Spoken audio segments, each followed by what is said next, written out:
গরমে আর পাচ্ছে না, তাও এসি চলছে, ফ্যান চলছে, তার মধ্যে জলটা মাটিতে ফেলে হাওয়ার জল মাটিটা ঠান্ডা করছে, এরপরে মাটির উপরে শোয়া হবে।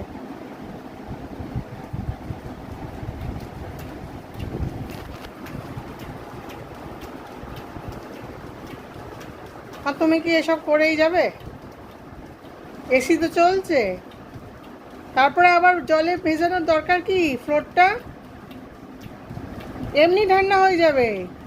ওরা কত ঠান্ডা চায় আমি জানি না, এত গরম বাতিক হয়েছে মেয়ের। এসি ছাড়া শুতে পারে না, আবার ফ্লোরটা আবার ভেজাতে হবে, আবার ফ্যান চলবে, এত কীর্তি করে তারপরে ঘুম করবে।